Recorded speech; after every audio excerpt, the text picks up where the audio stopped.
Guys, welcome back to my channel. आज का जो हमारा टॉपिक है वो है पॉइजनिंग इन चिल्ड्रन। हम कॉजेस, सिम्टम्स और मैनेजमेंट पढ़ेंगे। Do you know poisoning is 12th leading cause of hospital admission in children in India. तो पॉइजनिंग जो है वो 12th लीडिंग कॉज है, यानी कि अगर बच्चे का एक्सीडेंटल कॉज कहीं होता है तो पॉइजनिंग भी उसमें कहीं ना कहीं रोल देता है। और 12th लीडिंग कॉज है जो बस बच्चों का एडमिशन होता है हॉस्पिटल में, बच्चे एडमिट होते हैं हॉस्पिटल में, उसका 12th लीडिंग कॉज क्या है? उसका 12th लीडिंग कॉज है पॉइजनिंग इन इंडिया। ठीक है। Young children love to explore. हम सबको पता है कि ये जो यंग चिल्ड्रन होते हैं इनको एक्सप्लोर करना, चीज़ें जो भी उनके सराउंडिंग्स में घर में पाई जाती हैं उनको एक्सप्लोर करना बहुत ही अच्छा लगता है। ठीक है। वो एक्सप्लोर करना चाहते हैं, उनको क्यूरियोसिटी होती है। And often use their mouths, और वो अपने माउथ्स का ही यूज़ करते हैं टू टेस्ट थिंग्स को टेस्ट करते हैं, विच puts them at the risk of poisoning, जिसकी वजह से वो रिस्क में चले जाते हैं पॉइजनिंग के। ठीक है।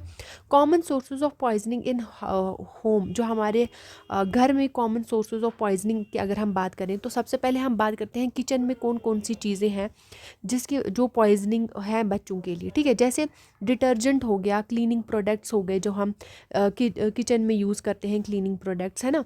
कैरोसिन ऑयल हो गया, ये भी हम किचन में यूज़ करते हैं ना। बाथरूम की अगर हम बात करें तो जैसे फिनाइल होता है बाथरूम में, डेटॉल होता है, ब्लीचिंग एजेंट्स पाए जाते हैं बाथरूम में।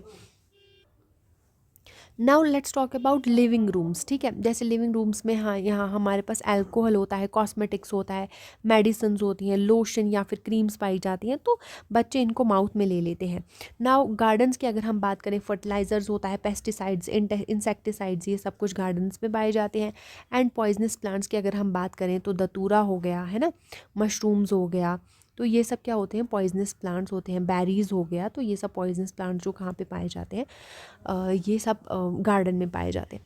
रिस्क फैक्टर्स की अगर हम बात करें तो कौन कौन सी रिस्क पे हैं? सबसे पहला first one is age. Age वाली क्यों रिस्क पे है? 40% of cases occur in second year of life. जो बच्चा सेकेंड ईयर ऑफ लाइफ में होता है उसमें ज़्यादा चांसेस होते हैं किसके? पॉइजनिंग के। ठीक है। उसमें ज़्यादा चांसेस होते हैं पॉइजनिंग के। 20% in third year and 12% in fifth year. ठीक है। यानी कि कम होते हैं जब एज जैसे जैसे इंक्रीज होती जाती है वैसे वैसे चांसेस, परसेंटेज कम होता जाता है। लार्ज फैमिलीज़ की अगर हम बात करें तो लार्ज फैमिलीज़ में क्या होते हैं? जो बच्चों की माएँ होती हैं, mother often get too busy with house hold चोर। तो जो भी हाउस होल्ड वर्क होता है, काम होते हैं उनकी, वो उनकी तरफ ध्यान लग जाता है और बच्चों की तरफ ध्यान रहता नहीं, लीडिंग टू लेस सुपरविजन, जिसकी वजह से बच्चे जो है लेस सुपरविजन में रहते हैं, यानी कि उनकी तरफ कोई ध्यान नहीं देता, उनकी माएँ उनकी तरफ ध्यान नहीं देती क्योंकि वो अपने बिजी में लग जाती हैं, अपने कामों में बिजी लग जाती हैं, तो उसकी वजह से भी होता है। Now let's talk about environment. Environment का क्या रोल है? Children living near automobile repair shops, बच्चे जहाँ जैसे ऑटोमोबाइल रिपेयर शॉप्स के नज़दीक जो बच्चे रहते हैं या फिर प्रिंटिंग प्रेस के नज़दीक जो बच्चे रहते हैं उनका हायर रिस्क होता है किसकी? पॉइजनिंग की तरफ। Now let's talk about clinical features, यानी कि सिम्टम्स ऑफ पॉइजनिंग क्या होते हैं। ठीक है। जैसे गैस्ट्रो इंटेस्टाइनल इशूज़, बच्चों में गैस्ट्रो इंटेस्टाइनल इशूज़ आते हैं। एनोरेक्सिया हो गया, वॉमिटिंग हो गया, बच्चा diarrhoea, abdominal pain. Respiratory problems की अगर हम बात करेंगे तो ब्रेथलेसनेस हो जाती है, बच्चा अच्छे से सांस नहीं ले पाता। Cyanosis, bluish colour of lips हो जाते हैं, ब्लू कलर के नेल्स उसके ब्लू कलर की, स्किन उसकी ब्लू कलर की हो जाती है। ठीक है। फिर आता है अनकॉन्शियस बच्चा जो होता है वो अनकॉन्शियस हो जाता है। Now let's talk about management की अगर हम बात करें पॉइजनिंग में। Step first, initial assessment. हमें इनिशियल असेसमेंट करनी है, यानी कि हमें आइडेंटिफाई करना है कि सब्सटेंस इंजेस्टेड, जो बच्चे ने सब्सटेंस जो है अंदर लिया है, इंजेस्ट किया है, वो सब्सटेंस क्या है, वो हमें क्या करना है? पहले वो आइडेंटिफाई करना है कि वो सब्सटेंस क्या है। जब हमें वो आइडेंटिफाई हो जाएगा हम उसके अकॉर्डिंग जो है बच्चे का ट्रीटमेंट स्टार्ट करेंगे।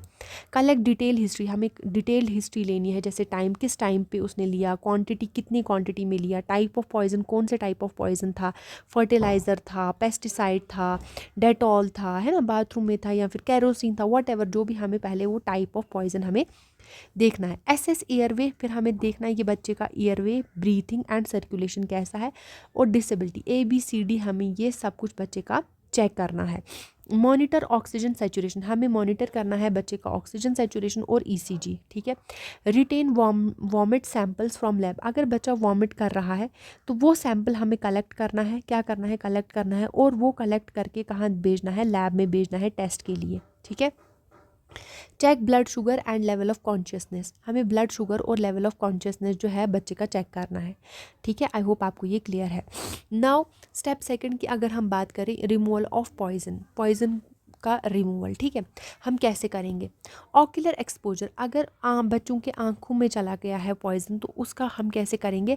इफ़ पॉइजन एंटर्स द आई, अगर बच्चों की आंख में चला गया है, इरीगेट विद नॉर्मल सेलाइन, हमें नॉर्मल सेलाइन से उसको इरीगेट करना है, धोनी है आंख, वाटर अप टू 30 मिनट्स तक, आधे घंटे तक धोते रहना है। सेकंड, डर्मल एक्सपोजर, अगर डर्मल एक्सपोजर हो गया है, स्किन पे लग गया है, रिमूव कंटामिनेटेड क्लोथ्स, हमें बच्चे के कंटामिनेटेड जो भी क्लोथ्स हैं उनको क्या करना है? रिमूव करना है। ठीक है, wash body with water and saline, हमें बॉडी को किससे वॉश करना है? वाटर से या फिर सलाइन से हमें उसको वॉश करना है। नाउ थर्ड इज़, अगर गट डिकंटामिनेशन हो गया है, गट में पॉइजन चला गया है तो उसको हम कैसे डिकंटामिनेट करेंगे? ठीक है, इनकॉन्शियस चिल्ड्रन, जो बच्चा कॉन्शियस है, अभी भी आपने होश में है, ठीक है, तो उसमें क्या करना है? हमें उसको बोलना है कि आप जो है वॉमिट करो। ठीक है, वो कैसे? Tickling the back of the throat, ठीक है, वार्म वाटर देना है उसको, सोप गागल से भी वो वॉमिट कर सकता है। Third is antidote therapy. Antidote therapy, हमें स्पेसिफिक एंटीडोट्स का यूज़ करना है if available for any type of poison. अगर कुछ भी टाइप ऑफ पॉइजन हमें पता चल गया है और उसका एंटीडोट हमारे पास है तो वो एंटीडोट हमें बच्चे को देना है, जो भी पेशेंट होगा उसको एंटीडोट देना है। नाउ हम कैसे प्रिवेंशन ऑफ पॉइजन, प्रिवेंट कर सकते हैं पॉइजनिंग को? ठीक है, कि जो भी हमारे घर पे ड्रग्स हैं, केमिकल्स हैं, शार्प ऑब्जेक्ट्स हैं, उनको हमें लॉक करके रखना है कहीं पे, है ना, बच्चे से दूर रखने हैं। ठीक है, आई होप आपको ये क्लियर है। यूज़ चाइल्ड प्रूफ कैबिनेट्स, है ना, हमें जो है कैबिनेट्स जो है वो चाइल्ड प्रूफ रखने हैं, यानी कि जहाँ पे बच्चे रीच ना कर पाएँ। स्टोर डिटर्जेंट्स एंड कैरोसिन, हमें डिटर्जेंट और कैरोसिन को स्टोर करके रखना है, आउट ऑफ रीच, बच्चों से दूर रखना है। अवॉइड गिविंग टॉक्सिक प्लांट्स और बेरीज, हमें टॉक्सिक प्लांट्स और बेरीज बच्चों को नहीं देनी है। ठीक है, ऑलवेज सुपरवाइज टॉडलर्स, हमें सुपरवाइज करते रहना है टॉडलर्स को। ठीक है, हमें सुपरवाइज देखते रहना है टॉडलर्स को। तो पॉइजनिंग इन चिल्ड्रन जो है हम प्रिवेंट कर सकते हैं, ये हमारे हाथ में है, अगर पेरेंट्स एंड उसके केयर गिवर्स जो है सिंपल सेफ्टी मेजर्स को यूज़ करें। ठीक है, तो हमें ऑलवेज सुपरवाइज़ करना है अपने बच्चे को। ठीक है, हाउस होल्ड पॉइजनिंग जो भी है हमें लॉक करके रखनी है, और हमें एजुकेट करना है किसको?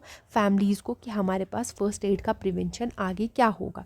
आई होप आपको ये क्लियर है। Thank you so much.